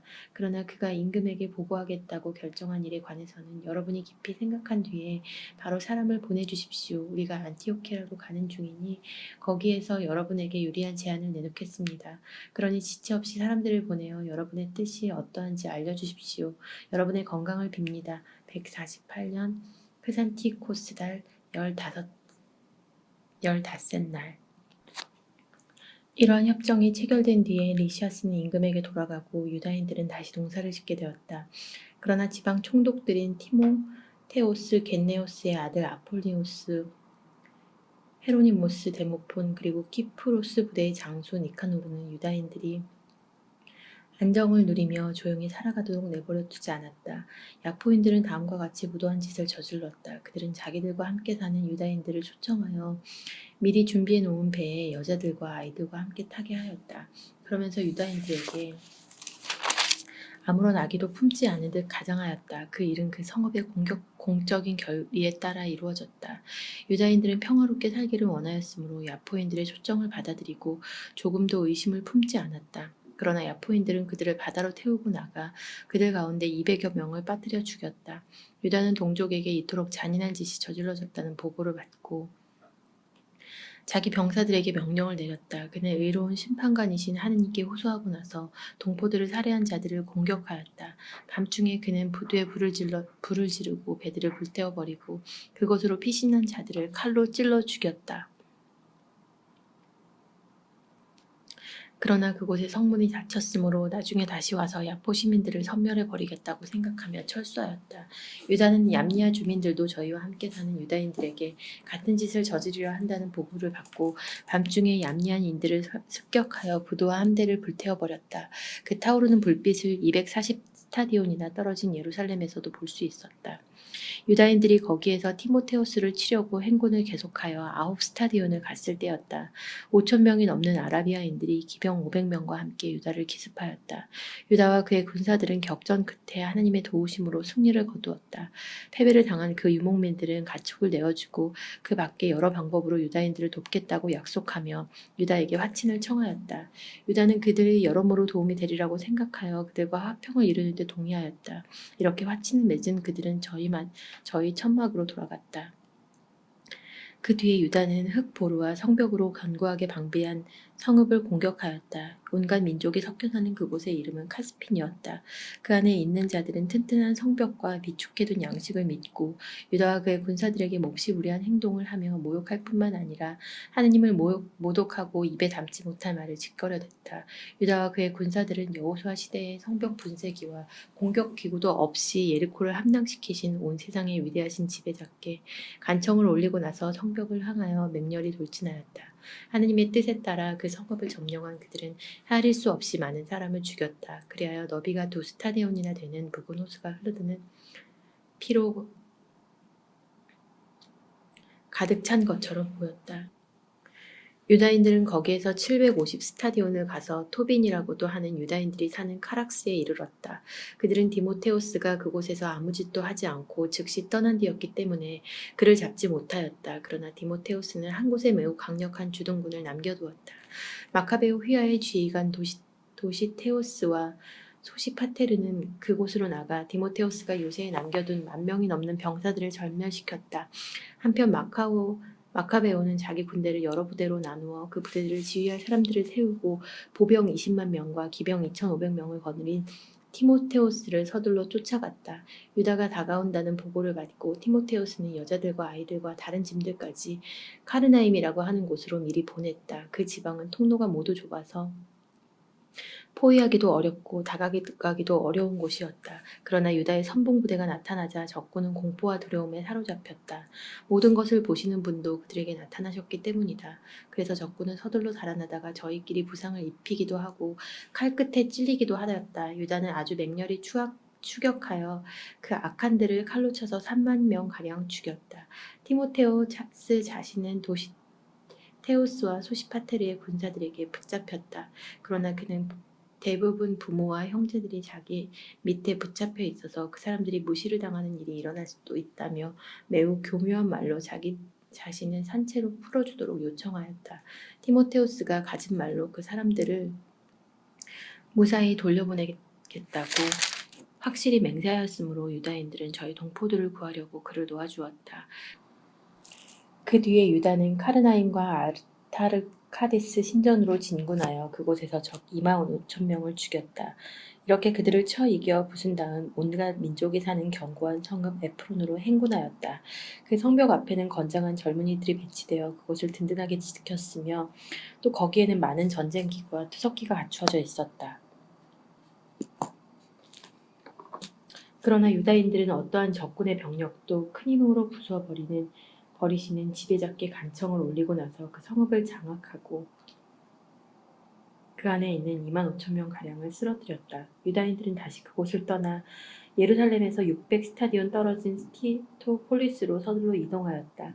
그러나 그곳에 사는 유다인들은 스키토폴리스인들이 자기들에게 호의를 베푸고 불행할 때에도 친절히 대해주었다고 증언하였다. 그래서 유다인들은 그들에게 감사의 뜻을 표하고 앞으로도 자기 민족에게 잘해달라고 당부하였다. 그리고 나서 주간절 축제가 가까웠을 때 예루살렘에 이르렀다. 오순절이라고 하는 축제를 지낸 다음 그들은 이두메아의 총독 고르기아스를 치려고 서둘러 떠나갔다. 고르기아스는 보병 3,000명과 기병 400명을 거느리고 나왔다. 교전하는 동안에 몇몇 유다인이 쓰러졌다. 바케노르의 군사 가운데 도시테오스라는 이가 있었는데 그는 건장한 기병이었다. 그가 고르기아스를 잡고 그의 겉옷을 힘껏 끌어당겼다. 저주받은 그자를 사로잡고 싶었던 것이다. 그때 트라케 기병 하나가 도시테오스를 덮치며 그 어깨를 칼로 내리쳤다. 그 사이에 고르기아스는 마레사로 달아났다. 에즈리와 그의 군사들이 오랜 싸움 끝에 몹시 지쳤으므로 유다는 주님께 자기들의 동맹군이며 전투의 지휘자로 나타나 주십사고 간청하였다. 그리고 나서 조상들의 언어로 찬미가를 부르고 함성을 지르며 고르기아스의 군대를 기습하여 패주시켰다. 그 뒤에 유다는 군대를 모아 아둘람 성으로 갔다. 7째 날이 다가오자 그들은 관습대로 몸을 정결하게 하고 그곳에서 안식일을 지냈다. 다음 날 장사 지내는 일이 시급해졌으므로 유대와 그의 군사들은 전사자들의 주검을 거두어 조상들의 무덤에 친족들과 나란히 묻어주려고 갔다. 그런데 죽은 자들마다 그 옷 속에서 율법으로 유다인들에게 금지된 얌리와 우상들의 폐가 발견되었다. 그래서 그들이 전사한 이유가 바로 그것 때문이라는 사실이 모든 이에게 분명히 드러났다. 그들은 모두 숨겨진 일들을 드러내시는 의로운 심판관이신 주님의 모습을 찬양하였다. 또 그렇게 저질러진 죄를 완전히 용서해달라고 탄원하며 간청하였다. 고결한 유다는 백성에게 전사자들의 죄 때문에 그러한 일이 일어난 것을 눈으로 보았으니 죄를 멀리하라고 권고하였다. 그런 다음 각 사람에게서 모금을 하여 속죄의 제물을 바쳐달라고 은 2,000 드라크마를 예루살렘으로 보냈다. 그는 부활을 생각하며 그토록 훌륭하고 숭고한 일을 하였다. 그가 전사자들이 부활하리라고 기대하지 않았다면 죽은 이들을 위하여 기도하는 것이 쓸모없고 어리석은 일이었을 것이다. 그러나 경건하게 잠든 이들에게는 훌륭한 상이 마련되어 있다고 내다보았으니 참으로 거룩하고 경건한 생각이었다. 그러므로 내가 죽은 이들을 위하여 속죄를 한 것은 그들이 죄에서 벗어나게 하려는 것이었다.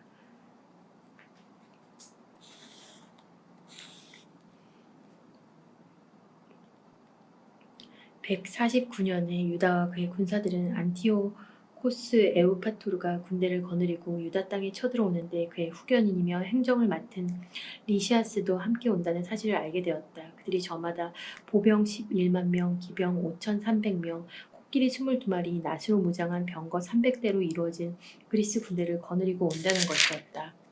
그때 메넬라오스도 그리스 군대와 어울려 매우 교활한 말로 안티오코스를 부추겼다. 그것은 조국을 구하려는 것이 아니라 대사제직에 재임명되려는 속셈에서 한 일이었다. 그러나 임금들의 임금이신 분께서는 안티오코스가 이 악한에게 분노를 터뜨리게 하셨다. 그리하여 메넬라오스가 모든 환난의 원인이었다는 리시아스의 말을 들은 안티오코스는 그자를 베로이아로 끌고 가서 그쪽 지방의 관습에 따라 처형하라고 명령하였다. 거기에는 높이가 50페키스 되는 탑이 있었는데 그 탑은 재로 가득 차 있었다. 그 위에 둘러쳐진 난간은 어떠한 방향에서든 제 속으로 가파르게 기울어져 있었다. 성물을 훔치는 죄나 그 밖에 가증스러운 범죄 행위를 저지른 자들은 모두 그 속으로 밀어 떨어뜨려 죽였다. 변절자 메넬라오스도 땅에 묻히지 못하고 그러한 운명 속에 죽게 되었는데 그것은 매우 당연한 일이었다. 그는 거룩한 불과 제가 있는 제단에 대하여 많은 죄를 지었으므로 제 속에서 죽음을 맞이한 것이다. 임금은 자기 아버지 때보다 더 악랄하게 유다인들을 다루겠다는 야만스러운 생각을 해오고 있었다. 이 보고를 받은 유다는 그 어느 때보다도 바로 지금 주님께서 도와주셔야 한다고 밤낮으로 주님께 탄원하라고 백성에게 명령하였다. 그들이 율법과 조국과 거룩한 성전을 곧 빼앗기게 되었던 것이다. 유다는 또 최근에야 잠시 숨을 돌리게 된 이 백성이 하느님을 모독하는 이교도들의 손에 넘어가지 않게 해주시도록 탄원을 하고 하였다. 사람들은 다 함께 그렇게 하였다. 그들은 사흘 동안 눈물을 흘리고 단식하며 땅에 엎드려 자비하신 주님께 끊임없이 간청하였다. 유다는 그들을 격려하며 준비를 하라고 지시하였다. 원로들과 따로 의논한 뒤에 유다는 임금의 군대가 유다 땅에 쳐들어와서 도성을 점령하기 전에 자기들이 먼저 나가서 하느님의 도우심으로 결판을 내기로 결심하였다. 그리고 그 결과를 온 세상의 창조주께 맡기고 군사들에게 법과 성전과 도성과 조국과 생활 양식을 위하여 죽기까지 고결하게 싸우라고 격려한 다음 오데인 근처에 진을 쳤다. 그는 하느님의 승리라는 표어를 군사들에게 정해준 다음 가장 뛰어난 젊은이들로 이루어진 정병을 내리고 밤중에 임금의 처소를 습격하여 적진에서 2,000명가량을 죽이고 선봉 코끼리와 그 위에 타고 있는 병사도 찔러 죽였다. 마침내 그들은 적진을 공포와 혼란으로 몰아놓고 승리를 거둔 다음에 철수하였다. 유다가 그 일을 끝낸 것은 날이 밝아올 무렵이었다. 그것은 그를 도와주신 주님의 도우 덕분이었다. 임금은 유다인들이 대담하다는 것을 체험하였으므로 전략을 써서 그들의 거점들을 점령하려고 시도하였다. 그래서 그는 유다인들의 튼튼한 요새 배추로 진격하였으나 격퇴되고 다시 공격하였지만 패배하였다. 그때 유다는 성 안에 있는 이들에게 필수품을 들여보내 주었다. 그런데 유다인들의 군대에 속한 노토코스라는 자가 적군에게 비밀을 누설하였다가 발각되어 붙잡히고 감옥에 갇혔다. 임금은 다시 배추르 주민들과 교섭을 벌여 화친을 맺은 다음 거기에서 물러갔다. 그러고 나서 또 유다와 그의 군사들을 공격하였으나 상황이 악화되었다. 그뿐 아니라 자기가 행정을 맡긴 필리포스가 안티오키아에서 반역하였다는 보고를 받고 당황하여 유다인들을 불러 그들에게 양보하고 그들의 모든 권리를 보장해 줄 것을 맹세하였다. 그들이 동의하자 그는 희생제물을 바쳐 성전의 경의를 표하고 그곳에 선심을 베풀었다. 또 마카베오를 받아들이고 헤게모니데스를 프톨레마이스에서 게라에 이르는 지역에 총독으로 세운 뒤 프톨레마이스로 갔다. 그러나 프톨레마이스 주변 주민들은 그 조약에 화가 나 있었다. 사실 그들은 너무나 분개하여 그 협정을 폐기시키려고 하였다. 그래서 리시아스가 연단에 올라 최선을 다하여 설명한 끝에 그들을 설득하고 진정시켰다. 그는 이렇게 하여 그들의 호감을 사고 나서 안티오키아로 갔다. 임금의 출정과 철수는 이렇게 이루어졌다. 새해 뒤에 유다와 그의 군사들에게 보고가 들어왔다. 셀레우코스의 아들 데메트리우스가 강력한 군대와 함대를 이끌고 트리폴리스 항구로 들어와 안티오코스와 그의 후견인 리시아스를 살해하고 그 나라를 차지하였다는 것이다. 그때 알키모스라는 자가 있었는데 전에 대사제로 있으면서 항쟁이 일어났을 적에 스스로 자신을 부정하게 만든 자다. 그는 어떠한 일을 하여도 구제되거나 다시 거룩한 제단에 접근할 수 없음을 깨닫고 151년경에 데메트리오스 임금에게 가서 금관과 야자나무 가지 또 거기에다 관례적으로 성전에 봉헌하는 올리브나무 가지를 바쳤다. 그리고 그날은 아무 말도 하지 않았다. 그러나 데메트리오스가 그를 의회에 초청하여 유다인들의 태도와 생각이 어떠한지 묻자 알키모스는 자기의 어리석기 짝이 없는 계획을 추진할 이 좋은 기회를 놓치지 않고 대답하였다. 유다인들 가운데에서 마카베오가 이끄는 하시딘이라는 자들이 전쟁을 일삼고 폭동을 일으켜 왕국이 안정을 누리지 못하게 하고 있습니다. 그래서 저도 선조들의 영에 다시 말하자면 대사제직을 빼앗기고 지금 이곳에 온 것입니다.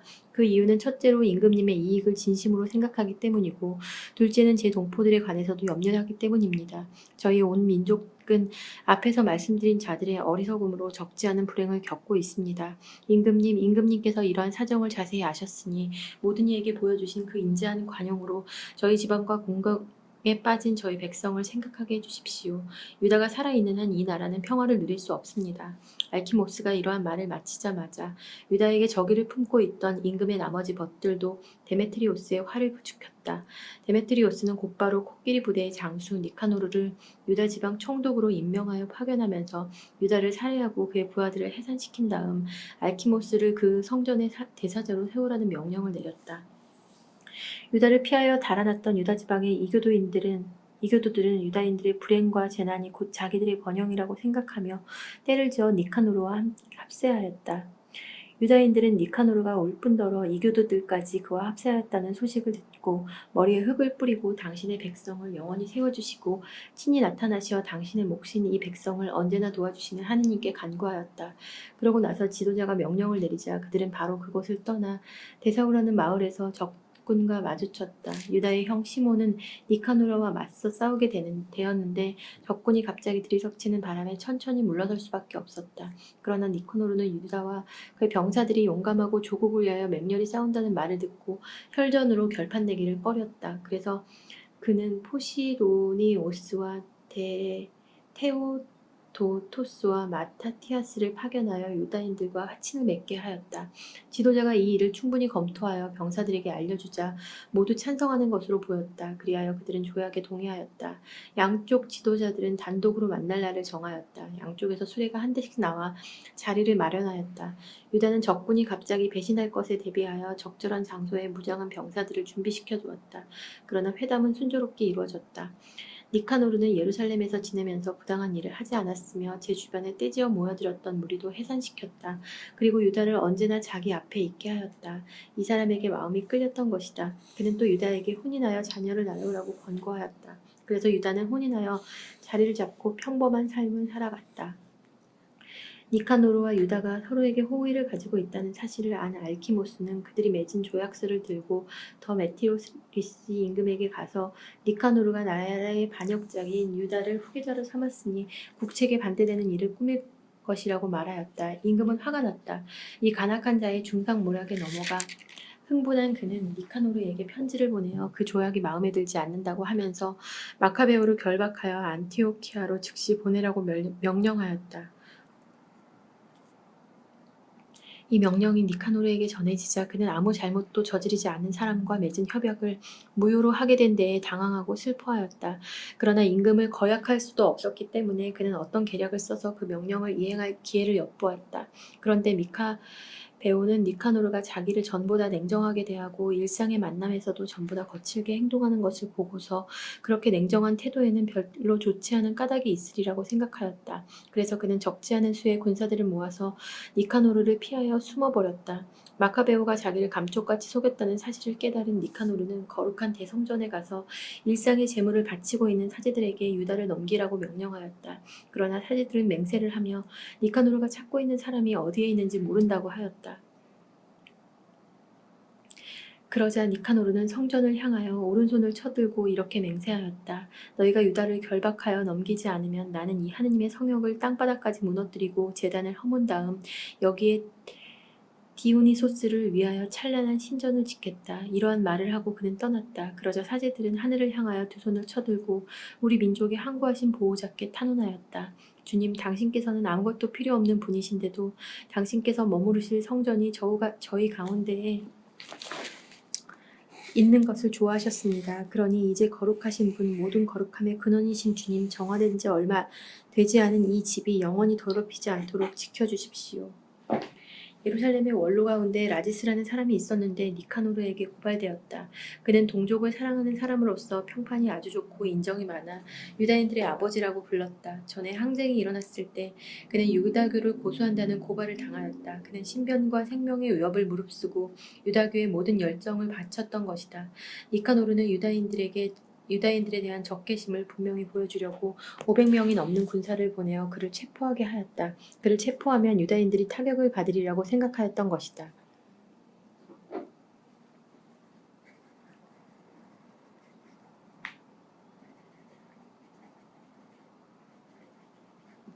탑을 막 점령하려고 할 즈음 병사들은 안뜰문을 밀치면서 불을 가져다가 그 집 문들을 태워버리라고 소리쳤다. 이렇게 사방으로 포위당하자 라지스는 자기 칼 위로 엎어졌다. 악한들의 손에 넘어가 자기의 고귀한 혈통에 합당하지 않은 치욕을 당하느니 차라리 고귀하게 죽으려는 것이었다. 그러나 라지스는 전투의 열기 때문에 급소를 맞추지 못하였다. 그때 여러 문에서 군사들이 밀려들자 그는 용감히 벽으로 뛰어올라 군사들 위로 대담하게 몸을 던졌다. 그들이 재빨리 물러서는 바람에 공간이 생겨 라지스는 그 빈자리 한복판에 떨어졌다. 그런데도 죽지 않고 분노로 불타서 몸을 일으켰다. 피가 솟아나고 상처가 심한데도 군사들을 해치고 달려가 가파른 바위 위에 올라섰다. 그리고 피가 다 쏟아지자 자기 창자를 뽑아내어 양손에 움켜쥐고 군사들에게 내던지며 생명과 목숨의 주인이신 분께 그것을 돌려주십사고 탄원하였다. 그는 이렇게 죽어갔다. 니카노르는 유다와 그의 군사들이 사마리아 지방에 있다는 보고를 받고 가장 안전하게 그들을 안식일에 공격하리라고 결심하였다. 그때 어쩔 수 없이 그를 따라다니던 유다인들이 말하였다. 그렇게 잔인하고 야만스러운 학살은 절대로 하지 마십시오. 만노를 지켜보시는 분께서 다른 날보다 명예롭고 거룩하게 하신 그날을 존중하십시오. 그러자 그 악독한 자는 안식일을 지내라고 지시한 지배자가 과연 하늘에 있느냐고 물었다. 그들은 7째 날을 지키라고 명령하신 분은 살아계시는 주님, 하늘에 계신 지배자 바로 그분이십니다 하고 선언하였다.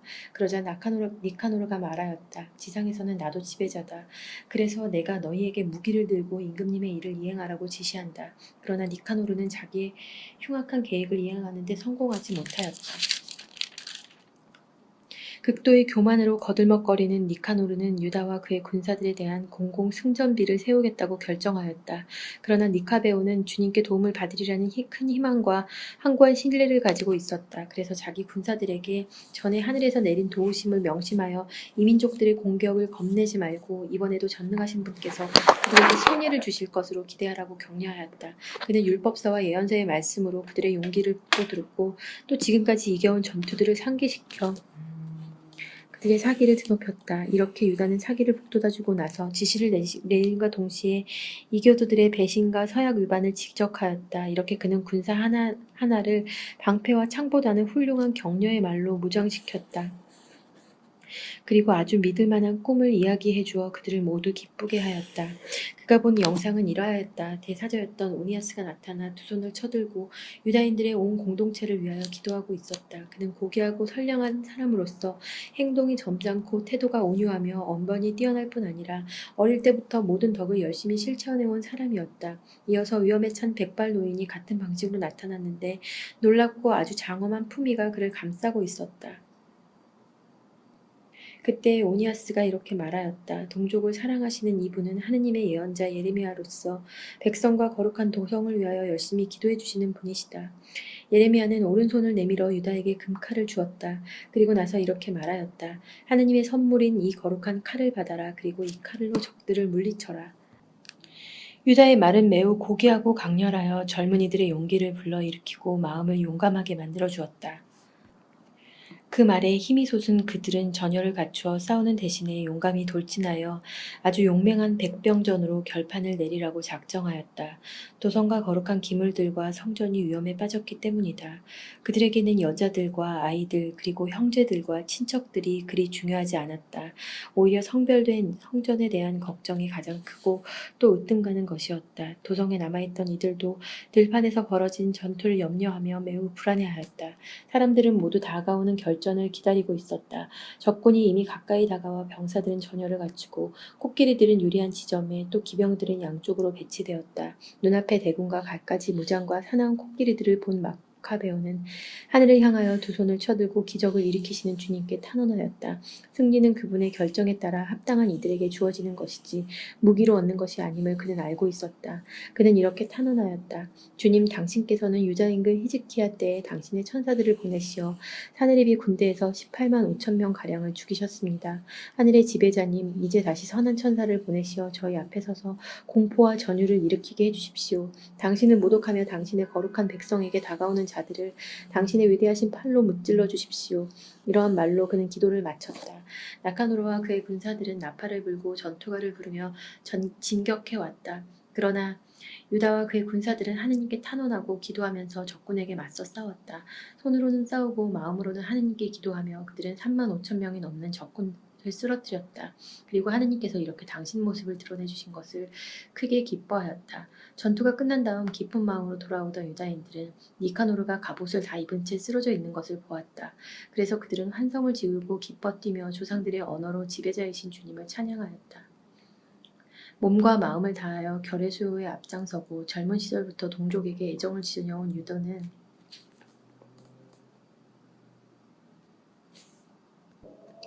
니카노르의 머리와 한쪽 팔을 어깨까지 잘라 예루살렘으로 가져가라고 명령하였다. 이곳에 도착한 그는 동족을 불러 모으고 사제들을 제단 앞에 세운 다음 사람들을 보내어 성체에 있는 자들을 불러오게 하였다. 그리고 그들에게 그 부정한 니카노르의 머리와 하느님을 모독하던 그 손을 보여주었다. 그자는 전능하신 분의 거룩한 집을 거슬러 그 손을 뻗치며 거만을 떨었던 것이다. 유다는 그 사악한 니카노르의 혀를 잘라낸 다음 그것을 곧 조각내어 새들에게 주고 그가 저지른 어리석음의 대가를 성전 맞은쪽에 내달아 놓으라고 일렀다. 사람들은 모두 하늘을 우러러 당신을 드러내신 주님을 이렇게 찬양하였다. 당신의 거처가 더럽혀지지 않도록 지켜주신 분께서는 찬양받으소서. 유다는 니카노르의 머리를 성체에 매달아 모든 사람에게 주님의 도우심을 드러내는 확실하고 분명한 표징이 되게 하였다. 그들은 모두 이날을 결코 그냥 지나치지 말고 기념일로 지내자고 공적인 결의에 따라 정하였다. 그날은 12번째 달, 아람 말로는 아다르달 14날이며 모르도카이의 날 하루 전날이었다. 니카노르에 관한 이야기는 이렇게 끝난다. 그리고 그때부터 히브리인들이 이 도성을 장악하게 되었다. 나도 여기에서 이야기를 마치려고 한다. 이 글이 좋고 훌륭하게 되었으면 내가 바라던 것이고 보잘것없이 변변치 않게 되었더라도 나로서는 최선을 다한 것이다. 포도주만 마시는 것이 해롭듯이 물만 마시는 것도 해롭다. 그러나 물을 섞은 포도주는 달콤한 기쁨을 자아낸다. 이와 마찬가지로 잘 짝인 이야기는 그 글을 읽는 이의 귀를 즐겁게 한다. 여기가 끝이다. 7월 4일 마카베오기 학원을 읽었습니다.